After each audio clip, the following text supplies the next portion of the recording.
जय हिंद मेरे प्यारे दोस्तों, हमारे इस चैनल नेक्स्ट टाइम में आपका स्वागत है। देखिए यहाँ पर राजस्थान उच्च न्यायालय जोधपुर के द्वारा सिविल जो न्यायाधीश है ग्रुप सी बेस के अंतर्गत पे सीधी भर्ती के लिए 9 अप्रैल 2024 को नोटिफिकेशन अपडेट किया है। 222 पोस्टों के लिए 2022 की वैकेंसी अपडेट है। 2023 और 2024 का तीनों साथ में यहाँ पर रिलेट किया गया।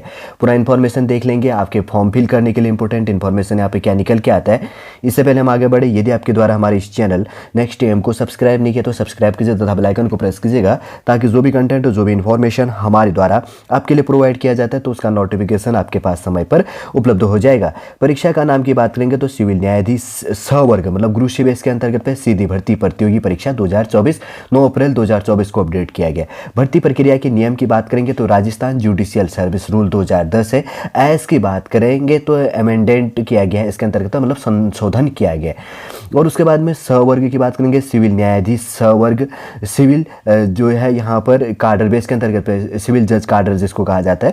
और पदनाम की बात करेंगे तो सिविल न्यायाधीश एवं न्यायिक मजिस्ट्रेट के लिए वेतनमान जो है सेक्टर देख लेंगे। यहाँ पर वैकेंसी जो अपडेट है 222 पोस्ट है। 2022 के लिए 83 पोस्ट है और 2023 के लिए 57 और 2024 के लिए 82 पोस्ट है यहाँ पर अपडेट की गई है। ऑनलाइन की बात करेंगे तो यहाँ पर ऑफिशियल वेबसाइट इनके द्वारा दिया गया। ये ऑफिशियल वेबसाइट देखिए www.hcraj.nic.in पे जाके आपको फॉर्म फिल कर लेना है।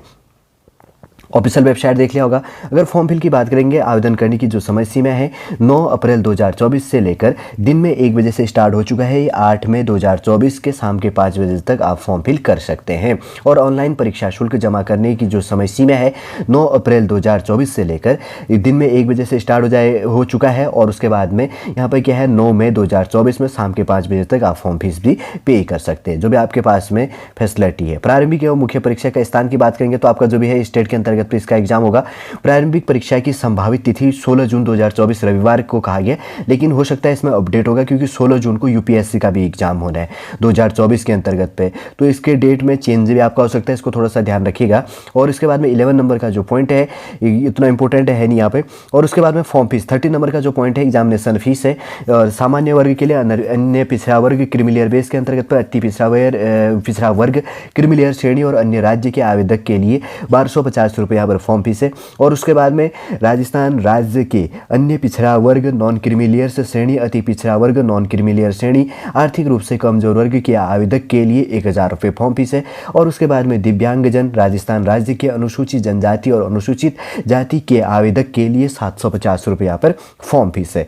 देखिए यहाँ पर जो वैकेंसी अपडेटेड थोड़ा सा शॉर्ट रूप से देख लेते हैं। जो 83 पोस्टें हैं, 57 पोस्ट है, 82 पोस्ट है। ये 2022 की जो वैकेंसी 83 पोस्ट है अप टू दिसंबर 2022 बेस में जो कहा गया है। तो यहाँ पर जनरल कैटेगरी के लिए 32 out of which 9 post for womens, out of 9 post reserved for womens, 02 post for widows के लिए। और इसमें शेड्यूल कास्ट के लिए 13 पोस्ट हैं, out of which 3 post for women के लिए यहाँ पर रिजर्व है। 9 है शेड्यूल ट्राइब के अंतर्गत पे, out of which 02 post for women के लिए यहाँ पर रिजर्व है। 9 में से 2 पोस्ट है। और यहाँ पर 17 पोस्ट हैं ओबीसी अदर बैकवर्ड क्लास में, out of which 5 post for women के लिए, out of 5 post reserved for womens और 01 पोस्ट की नए फॉर विडोज के लिए यहाँ पर रिजर्व है। ईडब्ल्यूएस के लिए 8 पोस्ट है, आउट ऑफ विच 02 पोस्ट क्या है फॉर वुमेन के लिए रिजर्व है। MBC बेस के अंतर्गत पे 04 out of which 01 post for women के लिए यहाँ पर रिजर्व होता है। Person with benchmark disability PWD base के अंतर्गत पे जिसको कहा जाता है person with benchmark disability PWD base जिसको कहा जाता है। तो आउट ऑफ 83 वैकेंसी है, 3 आउट ऑफ मतलब 83 पोस्टों में से 3 post for person with benchmark disabilities के लिए यहाँ पर रिजर्व हो जाता है। देख लिया होगा वैकेंसी कैटेगरी क्या चीज़ है। और 57 पोस्टें 2023 के लिए, 24 पोस्टें हैं जनरल कैटेगरी में, जिनमें out of which 07 post for women के लिए रिजर्व है, out of 7 post reserved for women की, और 01 पोस्ट फॉर विडोज के लिए यहाँ पर रिजर्व हो जाता है 24 पोस्टों में से। और उसके बाद में 9 पोस्ट हैं शेड्यूल कास्ट में, out of which 02 post for women के लिए रिजर्व है। शेड्यूल ट्राइब के अंतर्गत पे 6 पोस्ट है, out of which 01 post women के लिए रिजर्व है। ओबीसी के लिए 11 post, out of which 3 post for women के लिए रिजर्व है। ईडब्ल्यूएस के लिए 5 पोस्ट है, out of which 01 post for women के लिए रिजर्व है। MBC बेस के अंतर्गत 2 पोस्ट हैं। और उसके बाद बाद में यहाँ पर बेंचमार्क डिसेबिलिटी के लिए 57 पोस्टों में से 2 पोस्टें PWVDVS के लिए यहाँ पर रिजर्व है। 82 पोस्टें हैं 2024 के लिए अप टू जैसे लिखा गया है दिसंबर 2024। तो 31 पोस्टें जनरल के लिए है, जिसमें out of which 9 post for women और आउट ऑफ 9 पोस्ट इस किसके लिए है reserved for womens. 02 post for widows के लिए यहाँ पर रिजर्व है। और उसके बाद में शेड्यूल कास्ट के लिए 13 पोस्ट है, जिनमें से 3 सीटें फीमेल के लिए रिजर्व है। शेड्यूल ट्राइब में 9 सीटें 2 सीटें फीमेल के लिए रिजर्व है। ओबीसी के अंतर्गत 17 सीटें, जिनमें out of which 05 post for women के लिए reserve, out of 05 post reserved for women और 01 पोस्ट फॉर विडोज के लिए यहाँ पर रिजर्व हो जाता है। ईडब्ल्यूएस के लिए 8 पोस्ट है, जिनमें से 2 पोस्टें किसके लिए यहाँ पर ईडब्ल्यूएस में फीमेल के लिए रिजर्व है। और एमबीसी बेस के अंतर्गत 4 सीट है, जिसके अंतर्गत 1 सीट फीमेल के लिए रिजर्व। और पीडब्ल्यूबीडी के लिए पर्सन विथ बेंचमार्क डिसेबिलिटी के लिए 82 पोस्टों में से 4 सीटें यहाँ पर रिजर्व हो जाता है।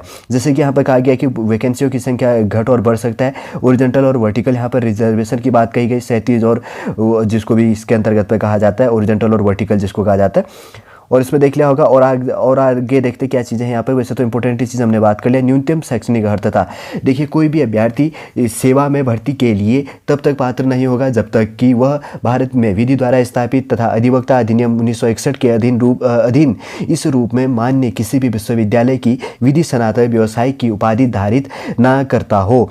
No candidates shall be eligible for recruitment to service unless he hold a degree of bachelor of law होना चाहिए, professionals of an university stabilised by law in India and recognised as such under the advocate act 1960 first. ठीक है। फिर second point यहाँ पर कहा गया प्रत्येक अभ्यर्थी को देवनागरी लिपि में लिखी जाने वाली हिंदी भाषा तथा राजस्थानी बोलियों एवं सामाजिक रूढ़ियों रीति रिवाज का गहन ज्ञान होना आपको चाहिए। और यहाँ पर नोट कहा गया, प्रेस नोट कहा गया है, विधि स्नातक व्यवसाय के अंतिम वर्ष अंतिम सेमेस्टर की परीक्षा में सम्मिलित हो चुका या सम्मिलित हो रहा आवेदक भी आवेदन करने के लिए पात्र है, परंतु ऐसे आवेदक को वांछित शैक्षिक योग्यता मुख्य लिखित परीक्षा से पूर्व धारित करनी होगी और उसका प्रमाण पत्र प्रूफ मुख्य लिखित परीक्षा होने के 7 दिवस के भीतर रजिस्ट्रार परीक्षा राजस्थान उच्च न्यायालय जोधपुर के कार्यालय में प्रस्तुत करना होगा। सारे का आपका फिजिकल सही होना चाहिए, नेशनलिटी होनी चाहिए। एज लिमिट की बात करेंगे 1/1/2025 मतलब 1 जनवरी 2025 को आपकी एज लिमिट मिनिमम 20 और मैक्सिमम 40 साल यहाँ पर 40 ईयर्स होना चाहिए। यहाँ पर शेड्यूल कास्ट और शेड्यूल ट्राइब को 5 ईयर्स का छूट दिया जाएगा। एटसेक्टा एज रिलैक्सेशन यहाँ पर person with benchmark disability PWVDVS के अंतर्गत 5 ईयर्स का भी आपको एज लिमिट पर यहाँ पर छूट मिलनी है। Economical weaker section women candidate जो भी है, देखिए केवल क्या ना जनरल के लिए 21 और मैक्सिमम 40 ईयर्स है, और जो कैटेगरी में रिजर्वेशन में आ रहा है 5 साल की आपको छूट दी जाएगी 45 ईयर्स के लिए। और उसके बाद में जो केवल पर्सन विद बेंचमार्क डिसेबिलिटी के अंतर्गत पर भी 5 ईयर्स का आपको एज लिमिट में छूट देना है। 45 अगर आपका एज लिमिट होता है 1 जनवरी 2024 के बेस में, तो आप इसके लिए एलिजिबल है। मिनिमम एज लिमिट 21 और मैक्सिमम 40 और 45 एज लिमिट जो कैटेगरी वाइज है। करेक्टर आपका अच्छा होना चाहिए। नियुक्ति की अर्हता की बात करेंगे तो आपका यहाँ पे प्री मेंस एग्जाम होना, अभी हम आगे बात करेंगे क्या चीज़ें यहाँ पर है, सॉलिड रूप से देख लेंगे बहुत सारा यहाँ पे। जैसे यहाँ प्रीलिम्स आपका एग्जाम होना है, मेंस एग्जाम होना है, फिर उसके बाद में इंटरव्यू एग्जाम होना है, फिर उसके बाद में ऑब्जेक्टिव टाइप होगा प्रीलिम्स जो एग्जाम होगा, और मेंस एग्जामिनेशन जो आपका सब्जेक्टिव टाइप है उस बेस में होना है, फिर उसके बाद में आपका इंटरव्यू होगा। प्रीलिम्स बेस के अंतर्गत पे यहाँ पे कहा है सिलेबस के लिए जो यहाँ पर सिलेबस दिया गया फिर प्रीलिम्स एग्जामिनेशन के लिए लॉ बेस के अंतर्गत पे, फिर उसके बाद में हिंदी प्रोफिशिएंसी बेस के अंतर्गत पे इंक्लूड किया गया, टॉपिक यहाँ पे दी गई है। फिर उसके बाद में इंग्लिश प्रोफिशिएंसी बेस इंक्लूड किया गया, सारा है tense articles and determiners base में।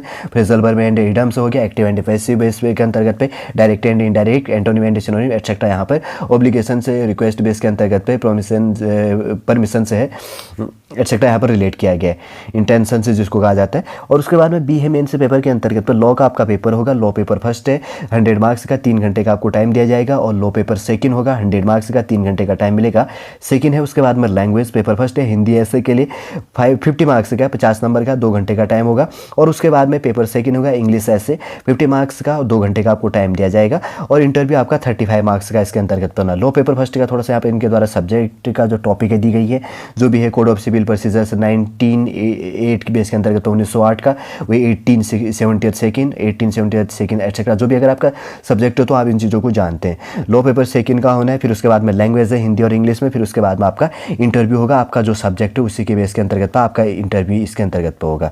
वैसे तो आप समझ गए होंगे, इंपॉर्टेंट पॉइंट है इतनी ही है, लगभग 13 पेजों का इनके द्वारा यहाँ पर PDF प्रोवाइड किया। देखिए राजस्थान के अंतर्गत अंतर्गत पे, उच्च न्यायालय के अंतर्गत पे जो वेबसाइट है इसका www.hcraj.nic.in पर जाकर आप अप्लाई कर सकते हैं। 222 पोस्टों के लिए जो यहाँ पर पूरा नोटिफिकेशन अपडेट किया गया। पूरा इन्फॉर्मेशन सॉलिड रूप से मैंने रिलेट कर दिया, सॉलिड रूप से आपके जानने के लिए जो इंपॉर्टेंट की पॉइंटें थे। उम्मीद करूंगा दोस्तों सॉलिड रूप से पूरा इन्फॉर्मेशन आपको समझ में आ गया होगा। यदि आज का इन्फॉर्मेशन आपको अच्छा लगे लाइक कीजिएगा, कमेंट कीजिए और हमारे इस चैनल नेक्स्ट टाइम को सब्सक्राइब कीजिएगा। वापस हम नेक्स्ट क्लास के अंतर्गत आपसे मिलेंगे।